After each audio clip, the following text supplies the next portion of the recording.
Hello everyone.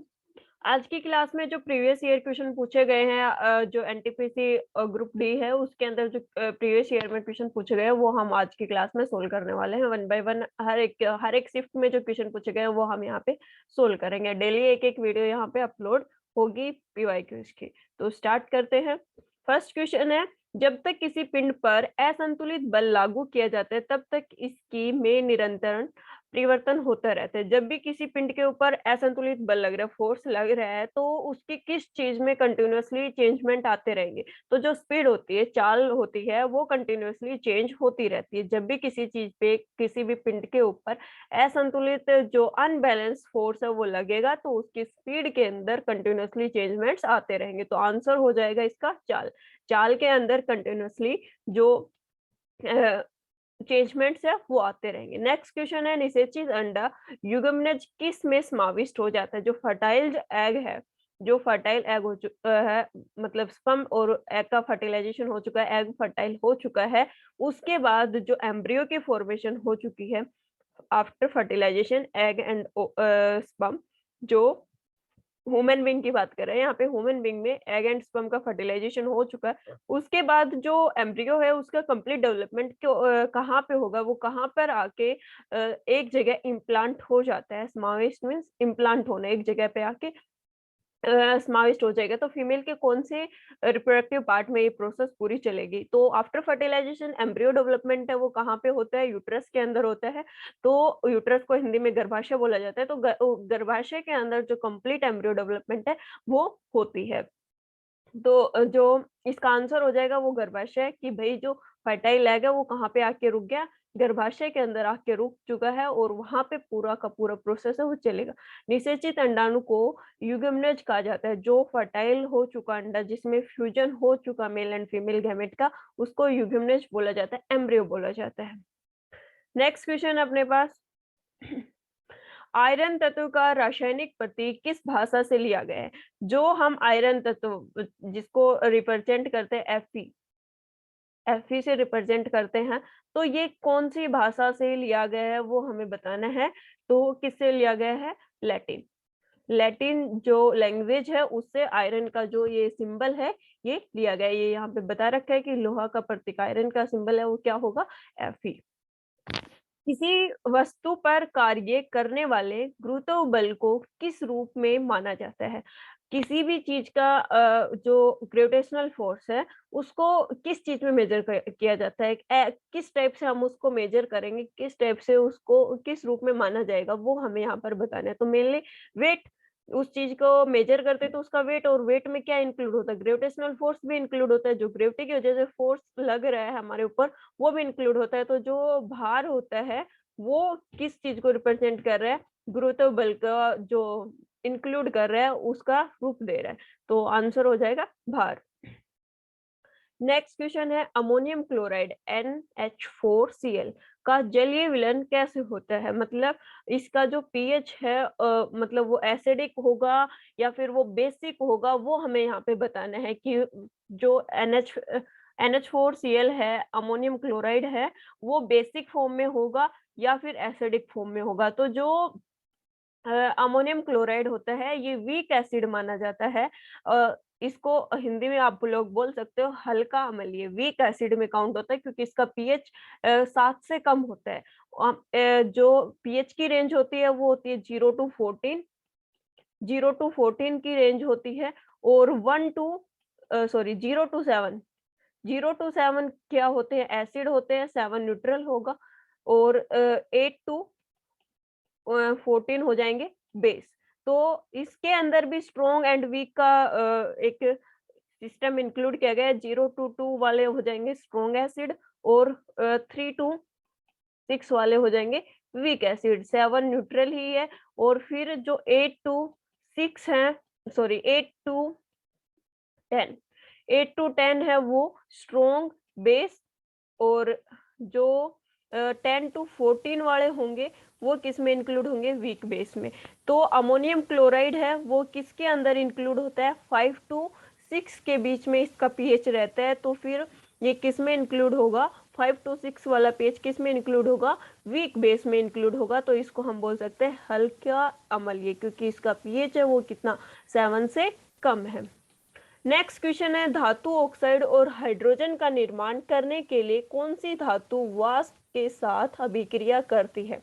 मतलब किसी भी चीज का ऑक्साइड, मेटेलिक ऑक्साइड बनाना है, हाइड्रोजन का निर्माण करना है, हाइड्रोजन की फॉर्मेशन करनी है, तो किसके वेपर्स के साथ जो रिएक्शन है वो करवाई जाती है, ऑक्साइड बनाने हैं या हाइड्रोजन फॉर्मेशन करनी है, तो किस मेटल की के जो वेपर्स हैं उनके साथ रिएक्शन होगी। तो जो एल्यूमिनियम होता है, एल्यूमिनियम मेटल है, उसके साथ उसकी रिएक्शन है वो करवाई जाती है ऑक्साइड और हाइड्रोजन की फॉर्मेशन करने के लिए। नेक्स्ट है, अधातु किस रूप में पाया जाता है। जो अधातु है वो किस रूप में पाया जाएगा, ठोस, द्रव्य और गैस तीनों रूप में पाया जाता है। और अधातु है वो जो इलेक्ट्रिसिटी के बैड कंडक्टर होते हैं, हीट एंड इलेक्ट्रिसिटी दोनों के ही बैड कंडक्टर होते हैं। तो क्या बोल सकते हैं, धातु उष्मा और विद्युत की कुचालक होती है। धातु होगी वो क्या होगी, हीट एंड इलेक्ट्रिसिटी के बैड कंडक्टर होंगे। नेक्स्ट क्वेश्चन है, पौधों में लचीलापन किस ऊतक के कारण आता है। पौधों के अंदर जो लचीलापन है वो कौन से टिश्यू की वजह से आता है, तो वो होता है कोलेनकाइमा। कोलेनकाइमा टिश्यू की वजह से प्लांट्स में जो फ्लेक्सिबिलिटी है, लचीलापन है, वो आता है। तो आंसर हो जाएगा इसका कोलेनकाइमा।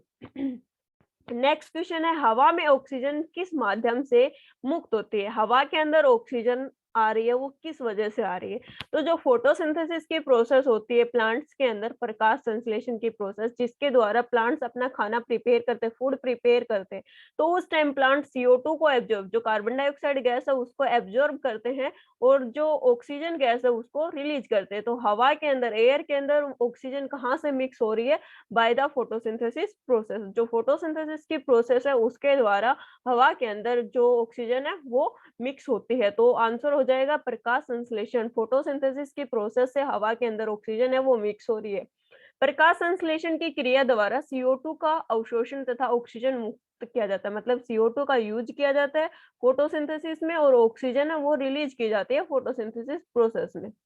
नेक्स्ट क्वेश्चन है हमारे पास, कबूतर का रक्त कबूतर कैसा रक्त वाला जंतु है। तो टू टाइप का ब्लड होता है एनिमल्स के अंदर, वार्म ब्लडेड और कोल्ड ब्लडेड एनिमल्स, मतलब ठंडा रक्त और गर्म रक्त। तो जो पिजन होगा, कबूतर होगा, उसके अंदर किस टाइप का वार्म ब्लडेड एनिमल है ये। इसके अंदर जो इसका रेट होगा मेजरमेंट का, वो किस में इंक्लूड होगा, गरम रक्त वाले जानवरों में इंक्लूड होता है। तो इसका रक्त कैसा होगा, ब्लड कैसा होगा, गरम रक्त होगा। नेक्स्ट है, आधुनिक आवर्त सारणी में किस समूह के तत्वों को भारी कोष पूर्ण होता है। यहाँ पे बात कर रहा है इनर्ट गैसेज की। जो इनर्ट गैसेज होते हैं वो जिसका जो आउटर सेल है वो फिलअप होता है, आउटर सेल के अंदर जो मॉलिक्यूल्स है वो कंप्लीट होते हैं। तो कौन सा समूह इनर्ट गैसेज कौन से ग्रुप में आती है, तो 18th ग्रुप में आती है, 18वें समूह में। आधुनिक आवर्त सारणी किस आधार पर, तत्वों के परमाणु संख्या के आधार पर, जो इनर्ट गैसेज है उसके किस बेसिस पे हम उनको आइडेंटिफाई करते हैं, तो लास्ट की जो सेल है उनकी, उसके अंदर कितने मॉलिक्यूल्स प्रेजेंट है, कितने एटम्स प्रेजेंट है, उसके बेस पे उसको आइडेंटिफाई किया जाता है। इनर्ट गैसेज जो 18वें ग्रुप के मेंबर्स हैं, वो किस बेसिस पे हम उसको आइडेंटिफाई करते हैं, उनके अंदर कितने एटम प्रेजेंट है आउटर सेल के अंदर। आधुनिक आवर्त सारणी किसके द्वारा दिया गया, किसने दिया, इनर्ट गैसेज का जो फिनोमिना मतलब उनके बारे में किसने बताया, मोसले ने बताया था। कब बताया था, 1913 में इसके बारे में बताया गया था। नेक्स्ट क्वेश्चन है अपने पास, पृथ्वी का द्रव्यमान कितना होता है। अर्थ का द्रव्यमान कितना होगा वो हमें यहाँ पे बताना है। तो 6 × 10⁴ किलोग्राम। और घनत्व की बात करें तो वो हो जाएगा 5.52 ग्राम प्रति घन सेंटीमीटर।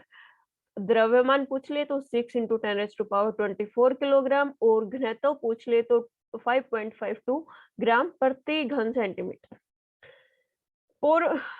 पोरपाइसेस जानवर कैसा ध्वनि उत्पन्न कर सकते हैं।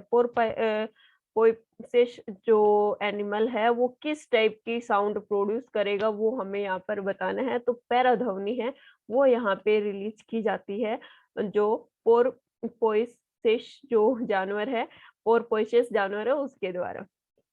पैराध्वनि तरंगे है मतलब कितनी रेंज होनी चाहिए 20,000 हर्ट्ज तक से ऊपर की जो पैराध्वनि रेंज है वो कौन सी 20,000 हर्ट्ज से ऊपर की जो रेंज होती है आवाज की साउंड की वो इंक्लूड होती है, मतलब हमारे लिए वो हार्मफुल होगी। हम जो नॉर्मल ह्यूमन के लिए नॉर्मल रेंज मानी जाती है वो 20,000 हर्ट्ज की रेंज मानी जाती है कि इस रेंज के बीच की जो साउंड है वो नॉर्मल साउंडों में काउंट किया जाता है। लेकिन यहाँ क्या बोल दिया पैराध्वनि जो तरंगे उसकी कितनी साउंड प्रोड्यूस होगी मोर देन 20,000 हर्ट्ज। तो ये नॉर्मल ह्यूमन बीइंग के लिए मतलब हार्मफुल रहेगी।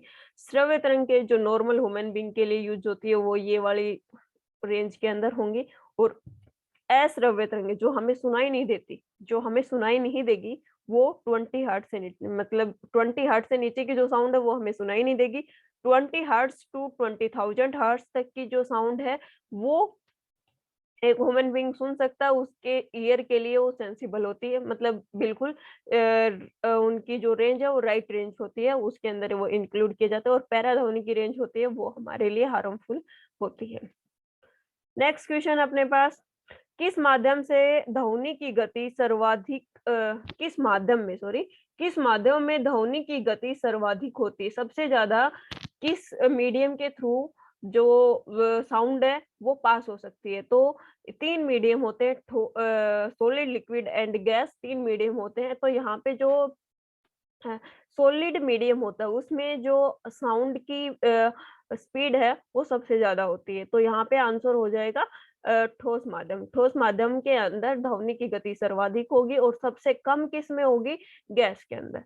जो गैसेज होती है उनके अंदर सबसे कम स्पीड होती है किसकी? साउंड की। नेक्स्ट क्वेश्चन है, जब कोई वस्तु वर्तीय पथ पर गति करता है तो घूर्णन करती हुई वस्तु पर केंद्र की ओर लगने वाला बल क्या कहलाता है? जब मतलब एक सर्कल के अंदर कोई भी वस्तु है वो क्या कर रही है? रोटेट कर रही है। तो सेंटर की तरफ जो फोर्स लग रहा है, मतलब जो सेंटर की तरफ फोर्स लग रहा है उसको क्या बोलेंगे? जो उसका केंद्र है उसकी तरफ जो फोर्स लग रहा है उसको क्या बोलेंगे? तो उसको बोला जाता है अभिकेंद्रीय बल। क्या बोलते हैं? अभिकेंद्रीय बल, सेंट्रीफ्यूगल फोर्स जिसको हम बोलते हैं।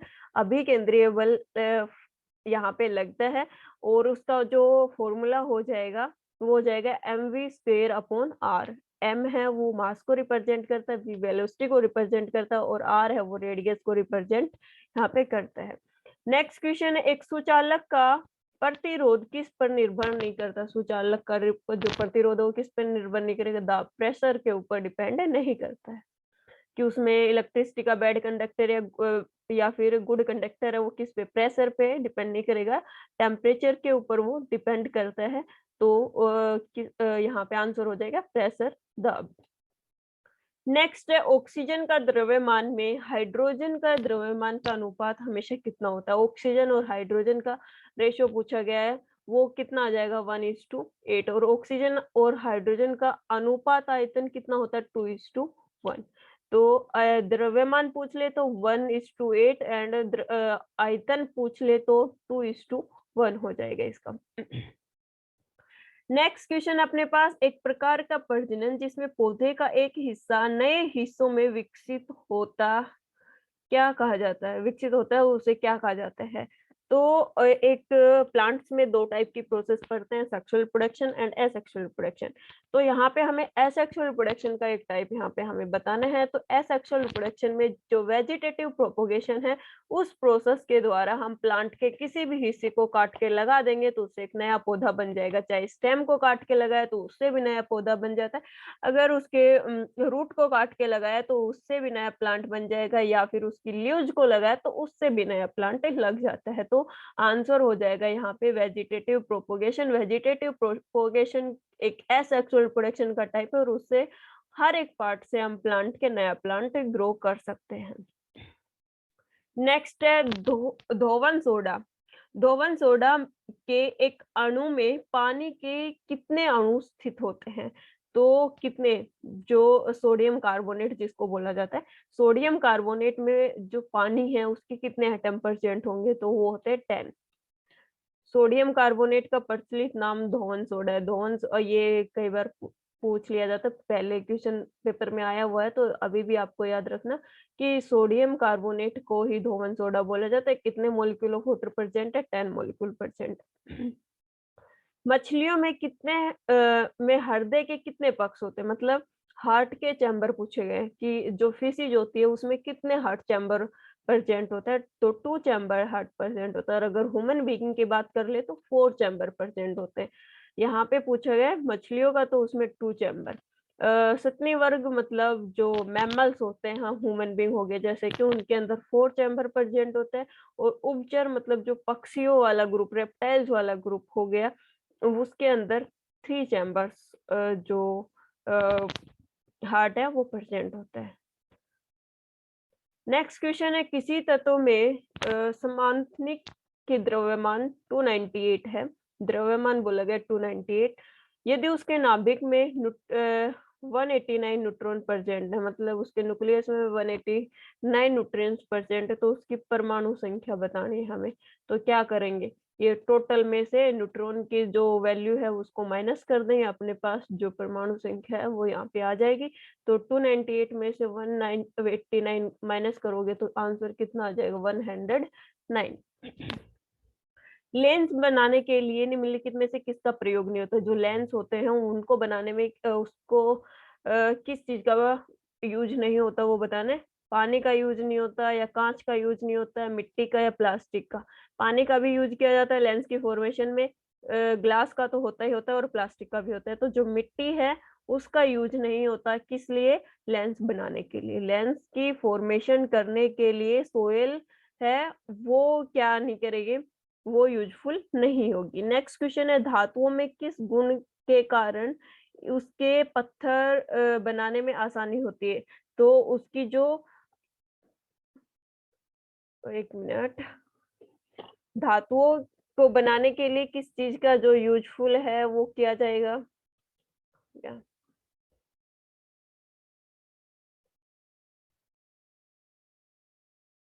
एक मिनट।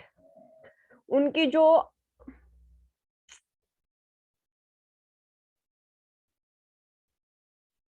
उनकी जो आधातव वर्धनीयता है उसका यूज करके उनसे पत्थर बनाने में यूज किया जाता है।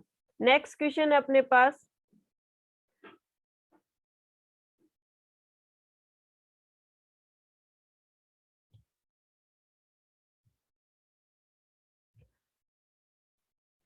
सोना और चांदी सबसे अधिक आघातवर्ती होते हैं। सोना चांदी है वो सबसे ज्यादा आघातवर्ती है माने जाते हैं। नेक्स्ट है, जर्मेनियम, आर्सेनिक, सेलेनियम, ब्रोमीन के परमाणुओं में कितने संख्या होती है? ये सारे के सारे एटम्स है, इनकी लास्ट सेल में पूछा गया है, सॉरी, कितनी सेल्स प्रेजेंट होते हैं वो पूछा गया है यहाँ पे। तो कितनी सेल्स प्रेजेंट होंगी? जो 4 क्लास है वो प्रेजेंट होती है, 4 सेल्स है वो प्रेजेंट होते हैं। सेलेनियम धातु का उपयोग फोटो इलेक्ट्रिकल सेल में होता है। फोटो इलेक्ट्रिकल सेल में किसका यूज किया जाता है? सेलेनियम जो मेटल होता है उसका यूज किया जाता है।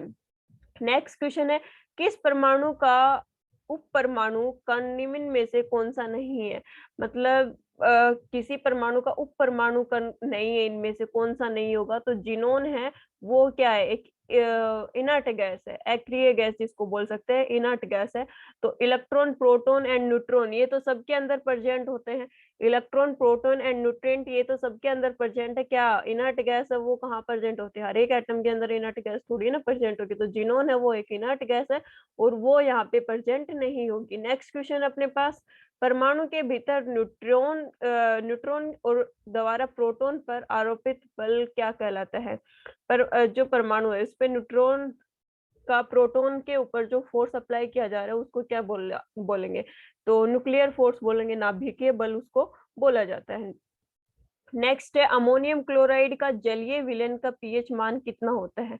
अमोनियम क्लोराइड का पहले भी कर चुके हैं, अमोनियम क्लोराइड है वीक एसिड में इंक्लूड होता है तो 7 से कम होगा। जो अमोनियम क्लोराइड है उसका जो पीएच है वो 7 से कम होगा, उसको वीक एसिड बोला जाता है। कौन सा ऊतक ऊतक पौधों को कठोर और दृढ़ बनाता है? कौन सा टिश्यू है जो प्लांट्स को स्ट्रोंग बनाएगा? तो वो है स्केरेनकाइमा। स्केरेनकाइमा टिश्यू होता है वो प्लांट्स को क्या बनाता है? स्ट्रोंग बनाता है। नेक्स्ट क्वेश्चन, क्योंकि इसके अंदर डेड सेल्स प्रेजेंट होती है, आउटर सेल्स जो सेल वॉल बाहर हमें दिखाई देती है उसके अंदर स्केरेनकाइमा ही प्रेजेंट होता है, तो ये मेनली ये भी पूछा जा सकता है कि सेल वॉल के अंदर कौन सा टिश्यू प्रेजेंट है, तो स्केरेनकाइमा टिश्यू है वो प्रेजेंट होता है। विच सॉरी किस वस्तु का सर्वाधिक भार कहाँ पर होता है?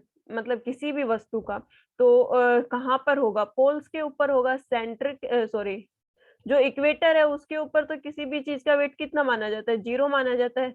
और पोल्स के ऊपर सबसे ज्यादा माना जाता है, चाहे फिर वो नॉर्थ पोल हो या साउथ पोल हो। तो कहाँ पे ध्रुवों के ऊपर किसी भी वस्तु का सबसे ज्यादा वेट होगा?